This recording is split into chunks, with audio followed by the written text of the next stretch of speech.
So Ian, you're the auteur behind the show. I want to talk about how the show seems to have grown up a little bit, and got some hair on its chest. Yes. It's getting comfortable to be nasty. In the first episode, we had tits in our face. Yeah. We had a dick in our face. We had eels. We had fetish.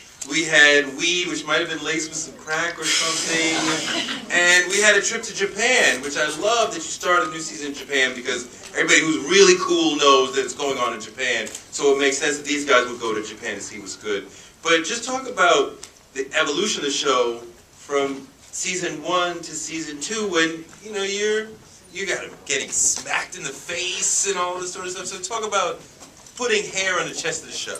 Yeah, well, we didn't apply each hair strand by strand but I think it was about, figuring out who the characters were and then realizing that this is a show about, young people in downtown New York City, and young people in downtown New York City, there's sex, there's drugs, there's a lot of, funny shit that I feel like maybe we could have, for whatever reason, season 1 we just veered slightly away from that. So this year we just head on, drove right into it, from the 15th second of the season premiere with, in Tokyo. You sure did. Victor, talk about the second season for you and how the show has grown and how your character's grown and just how things are different. Because the first season you're not really sure what it is. Second season you know what it is. Yeah.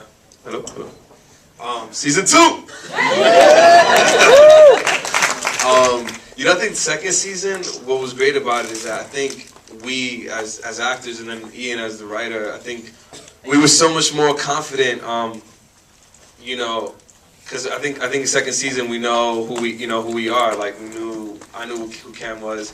This guy knew who Rene was from the get-go, so it was almost like I was trying to catch up to him. But I think it was just one of those things that Ian came and was just has so many great ideas, and then we just came. And I think we all, as a cast, we were just all ready, and I think we were just ready mentally, physically to really come and do something that we had a great time with season 1, and we were we're gonna kill it season 2, and we all had that mentality. So I think that was it. It was the mentality. Yeah.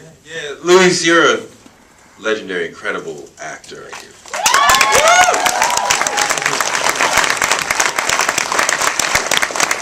Talk about what you love about working with this cast and getting back on the saddle with them again. Well, first of all, it's such a wonderful collaboration, Ian and his team, they get the material, they put it before us, we say, what the fuck? They say no. And we just go off and running, and like I said, it's such a wonderful collaboration. The stories are great, the whole cast, all the bit players, everybody combined and stuff, we give this such a flow. It has such a great rhythm, but it comes down to the material, to the creativity of, like I said, Ian and his staff, and man, we just go off and we run with it, and we have such a good time. And see, we see what we shoot, we feel what we shoot, but being able to this is the first time I've seen it actually, and when you see all that stuff and how well they put it together and how well it flows, and it's the story and it's all these people and you want to know what's going on. That's the beauty of it. And I feel, man, shit, I just watched 2 episodes with you. What do you guys think? I mean, the moment when you are walking in to try to apologize to the girl, and there's a fear in your body, and I mean, you're really showing us your trepidation, the whole thing, when you're outside, and it's funny, and it's real, and it's gangster, and it's, just talk about what you're thinking about putting Rene on the screen. Man, I hope I get some and that she don't kick my ass. I mean, you're tough, you're thug everybody except for her. Yeah, well, I gotta be careful what I say because there are a lot of women here. But they will kick your ass, like I say, so you go in there and you don't want to lose that love, and that's kind of what I'm going through, man. Yeah.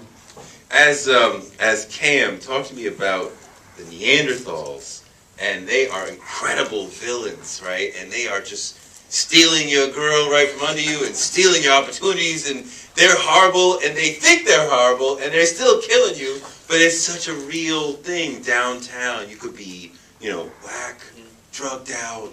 Everybody thinks that's so cool. Yeah. So talk about this. I mean, there's some great villains. The Neanderthals are a great villain. Talk about that. I think, again, the writing, I mean, I think is one of those things that it doesn't have to be a Neanderthal. It could be anybody here with whatever profession that they do, and I'm sure that they're like, yo, somebody else, that other person is whack, or that other brand or rapper or whoever is like whack. And I think that is what Ian kind of brought to it, is like that universal sort of like, it just happened to be the Neanderthals, and we trying to get the same kind of grind going, but yeah, everybody's trying to like, everybody's trying to get this like t-shirt thing going, but they have some t-shirts with like, some balls or some donuts and shit, and that's supposed to be hot, and like, me and Ben are trying to do it, and I think that the one thing that I could relate to when I shot it, it was like, there's movies and actors that I'm like, man, I could be in that, I could be doing that, but you get that initial, but then, you show love after, like, they did their thing, and I think in this case, I don't think that Ben and Cam are like Neanderthals are doing their thing, they're like, we're going to stay focused and we're going to, get Crisp going. Yeah, you guys have a lot of integrity. One thing I like about the show is that it's a journey, that you guys are always on the move journey. There's not really a home base like there is for most shows. Like, you guys are just like, wherever we have to go, we got to go to here to get it, we got to meet the buyer, we got to go to, and it takes you in all different classes and areas of New York. You're in the hood one minute, then you're up in a nice swanky apartment, probably on the Upper West Side the next minute. Talk about in New York you could do that, man. Yeah. You could rub elbows with anybody, even on the train you're rubbing elbows with, you don't even know who it is, Fly little kids with the green boots. And talk about how, the show is a journey for you and Ben, and you guys are just moving through the city. Well, I was born and raised in New York, so I understand the grind. I understand going to, I Where? went to school. Where in New York? I grew up in Lower East Side, New York, and I went to school in Midtown. So, like, I always remember, I got some of my classmates here.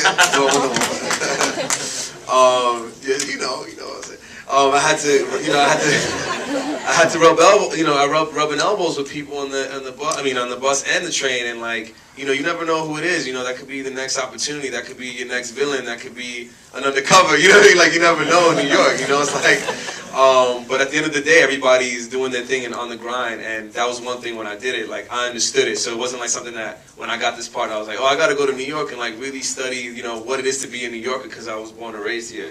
It's interesting that you're playing a guy who's got that Lower East Side thing to him, and you're from that. And so is Louis. Louis from Lower East Side too. Yeah, and you've seen the LES has changed a lot through your lifetime. That it was grimy before, and you could buy on any corner, and then it became real hipster and more gentrified and more fly to be down there. And you kind of mixing both of those things into the character. Yeah, You can still buy down there. yeah, you can still buy. You gotta ask the right people, but you can still buy.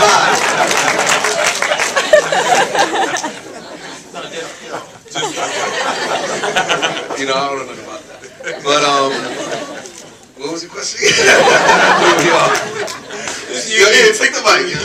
There's multiple levels of LES going on within Cam. Yeah, well, I mean, these two guys are both, the real deal. So it takes on a whole other meaning with these two actors. No, it's a lot more Kid Cudi this year. I really liked it. Did y'all like seeing more Cudi? Because he's a great actor. He's funny. He's cool. I think the camera loves him. Talk about using Cudi a lot because he was in it a little bit last year. This year it's like a lot of Cudi. Yeah, well, he's so talented. I'm so happy everyone liked it because I think he's, poised to break out. And basically, season 1. We were kind of retrofitting him into the show, and he was sort of new to acting, so I think there was a little bit like let's feel it out, and everything we gave him, he was awesome. So when we got the green light for season 2, it was like let's do it, let's get him in there. And you got the legendary Gina Gershon in there, yes. Right? How awesome was that to see her? Talk about why you got her of all people in the world, and I know that we're going to continue to see her more. You're not going to get an actress of that stature. She would do a 3-episode arc. We're going to see a lot of her, right? Right, she's in every episode after 2, from 2 to the end of the season. Yes, I see a lot of her. A lot of her. A lot of her. Yeah.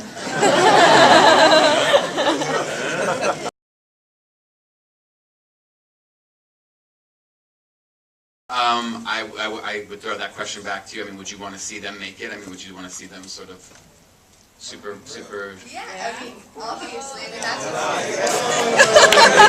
You want him to earn it. You gotta earn it. You want him to You want me in Riverdale?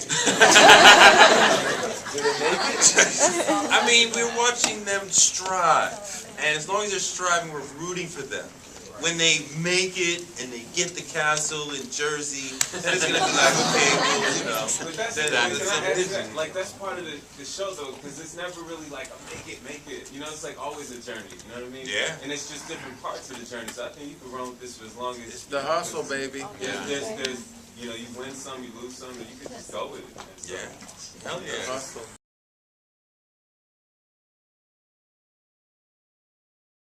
I would say it's two things. One, it's like, you know, I'm also a native New Yorker, and I grew up skateboarding and playing basketball, pick up basketball, so just being on the streets of New York is like the best inspiration for anything. And a lot of these characters come from people that I met, that I skateboarded with. And then the second thing is that growing up, my parents who were here, they used to always tell me they're first generation Americans, both from Brooklyn, but they are first generation Americans, and they grew up speaking English as a second language, and they would always tell us, like on car trips, like, you know, these American success narratives, like Ralph Lauren was a big one. So, you know, Ralph Lauren, the dude that created Benihana, Rocky Aoki, like Japanese immigrant, came here, broke, drove an ice cream truck in Harlem, like got stabbed, like made all this money to start his first Benihana restaurant. And so all those narratives I found really interesting. Yo, Luis, is Rene a good guy?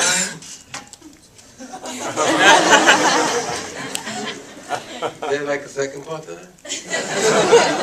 I think, you know, Rene he's a good soul, but you wouldn't know it because, you know, the way he just sometimes goes about things, and but he's really trying, you know, he's really trying to fulfill his dream, his independence, you know, and he's that guy that grew up in the street and he's been up and down.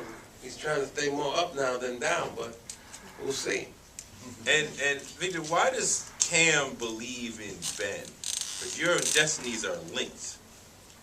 I think it's one of those things where, you know, you grow up with somebody and there's things that sometimes is unexplained, like just because you've known them for so many years and you've seen what they've accomplished, sometimes you want to roll with what, you know, like I think he loves his ideas, you know, and I think it's one of those things where me growing up in New York, you know, I have friends of different, you know, backgrounds and, you know, cultures and all that, and I always felt like, even though, you know, I wouldn't necessarily, you know, want to start a business with certain people. There's certain ones that had I done a different profession, I would have definitely started a business with that person. I think it's one of those things being a New Yorker where, you know, you sometimes have friends that you just believe in. I think it's one of those things that they were childhood friends, and he just believed in his idea, you know. He just can't believe that he could get the money for it. Right. You know? Hell yeah.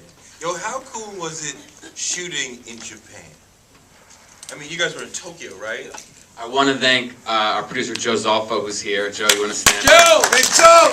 Joe is amazing. I mean, before we could even get to Japan, we had to shoot, you know, 8 episodes in New York, and like you said, there's no home base. I mean, we ripped through the city. I mean, Joe could tell you it's like a production challenge, to say the least. And Joe got us everything we needed to, you know, to tell these stories. And then after that, we wrapped on a Wednesday night late. And then woke up early in the morning on Thursday, went to Japan. And shooting in Japan was awesome. It was just Joe, myself, Brian and Victor on a camera, and it was crazy. How long were you in Japan?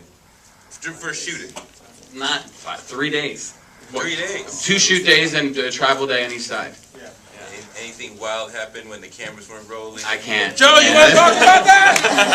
Joe! What happens in Japan stays in Japan.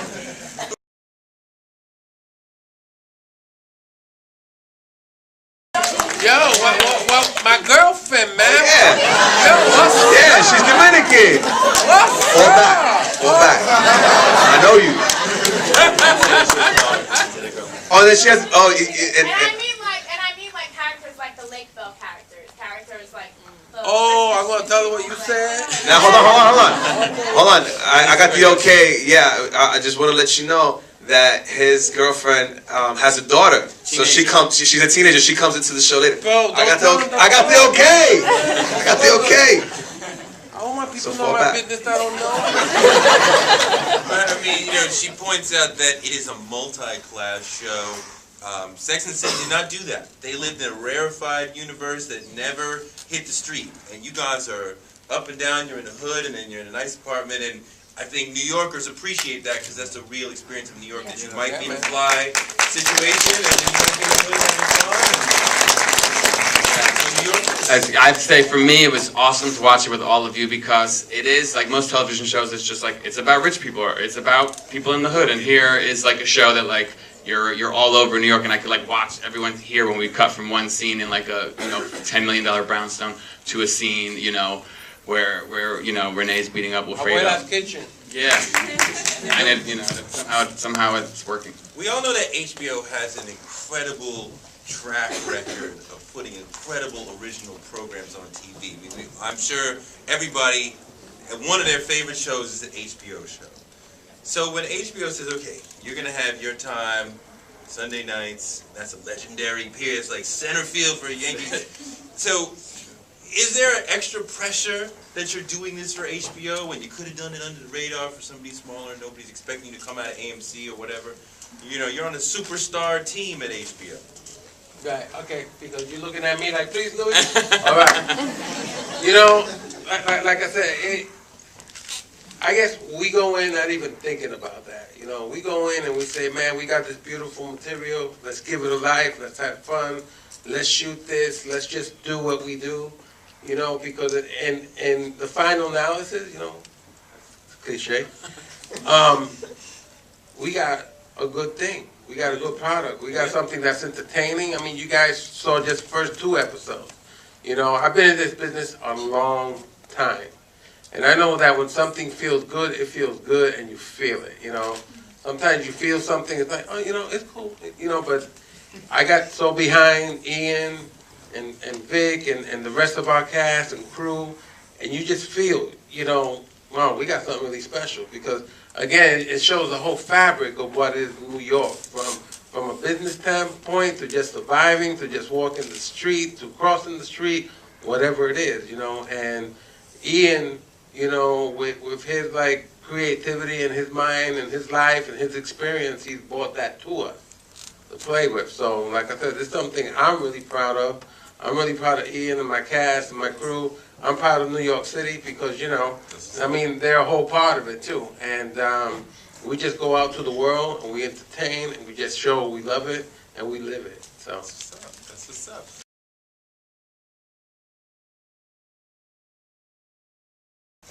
We approach it like a TV show because it is in fact a TV show.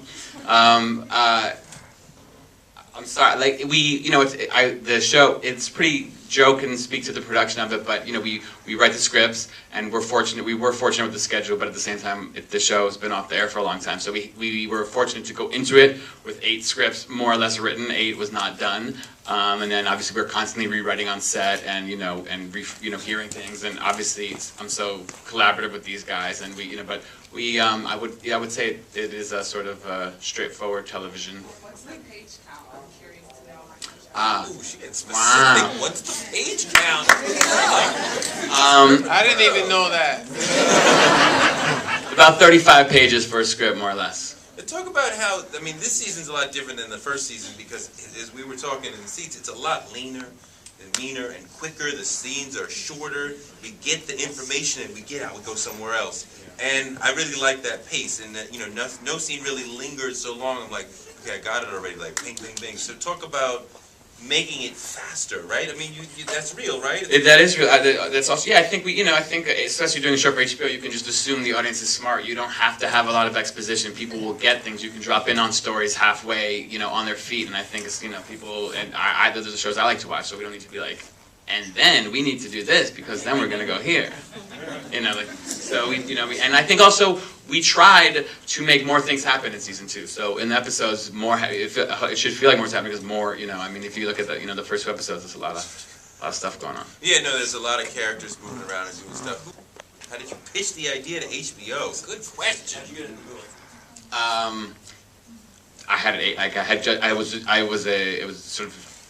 It was a normal pitch. I had pitched one other thing. What was the pitch? The pitch was like, hey, it's like imagine a young Rocky Aoki and a young Ralph Lauren and a young Jay-Z kind of all like meeting and getting to know each other in downtown New York City. That'll work. Well, I would say I don't know that. I might disagree slightly in that the buyer didn't, the buyer didn't fall into their lap. I mean, they had a pop-up shop, which is like, I think what smart entrepreneurs do, and they, obviously they were on East Village Radio promoting it, so I think they definitely, I would agree with you, maybe season 1 there was more just like, that sort of thing, but I think we really want, specifically with Benetcamp for them to earn everything, but I think if you have a cool pop-up shop, like when I wrapped on set, I was like, wow, like this actually looks like a real brand, like this could, these guys actually have a shot, and I think that was really important to make you feel like, okay, Crisp can be a real business. I mean, they do earn their luck, I think, and they do run into a lot of hardships. You think that he's making it, that he's flirting with Lulu, and that she's gonna give him whatever. Well, I'll just take 2, and then here come the Neanderthals. Screw you guys, we're going with them. I mean, it's a constant series of disappointments with these guys.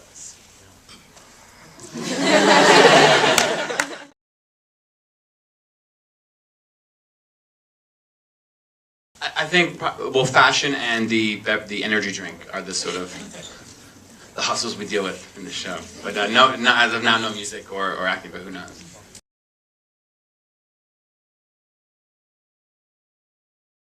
I could speak to that a little bit because I remember I was watching the Olympics once. They were talking about, they said, okay, who here, you're talking to all the athletes, who here has goals? And they all raised their hand. And they said, who writes their goals down? And half the hands go down. And who has their goals written down on a piece of paper in their pocket right now? And everybody's hand went down. And the guy was like, that's what you got to do. You got to have your goals in your pocket all the time.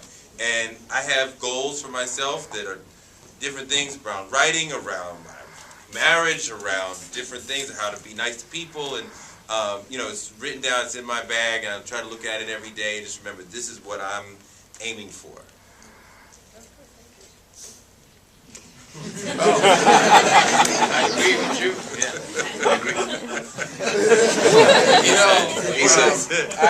I just, I live for today. That's my thing.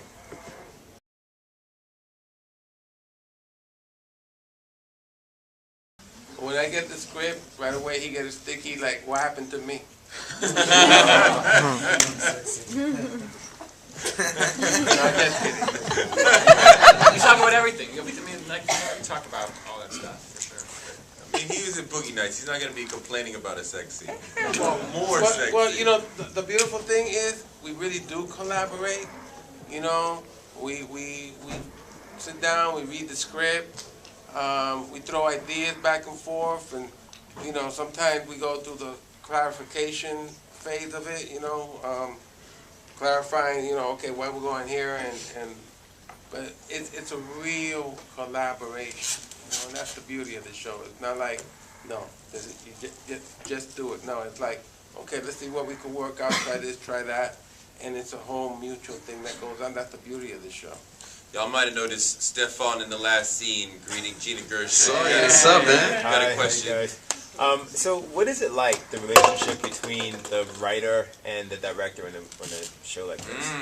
Interesting, because as opposed to a movie on a TV show, the writer, you're there the whole time. The directors come in and out. You might have, right, different directors. Yeah, yes. Well, we have a sort of one director that's part of our crew, that's a partner of ours called Julian Farino, who directed both these episodes, and we work very closely. I mean, he's just we're equal collaborators. And then we have visiting directors come in and out.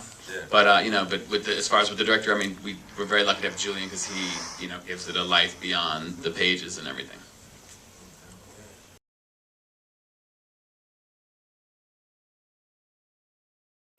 We are. We're going to have, I think, it's HBO does it, but they're going to, I think, sort of have all the shirts, so. There's a lot of pressure on the stylists for the show, right? Because these guys got to look good, right? They're in the fashion business, so they got to look, and I keep noticing they do look good, and they're wearing cool stuff. It's great. It's good. They fight You fight them on it? Let's ask them. Let's ask more questions. Now you're talking about fighting. What was it like? Not you guys, but when you were slapboxing with Ben, yeah, that was a crazy little scene. Yeah. Like, talk about like doing that. Like, I thought you were gonna knock something over and get messed up that way. No. I don't know about anybody here, but I like growing up. I slapboxed. It was funny because Brian... Because he didn't know what slapboxing was. So me and Ian, because we were born and raised in New York, he said he wrote the slapboxing scene. I understood exactly what he was saying because I grew up doing that. So I was like, I'm ready. This is a slapboxing scene. I got so hyped that day before we shot it. I got ready and shit. And then when I got on the set, Brian was like, hey guys, what's slapboxing? And I was like, this is gonna be fun. So I got to grab a pillow. I got to slap him. And shit. It was fun. That was awesome. That was awesome. Give it up for these guys. Thank you guys for coming out on your Friday night, by the way. Thank you. Means a lot.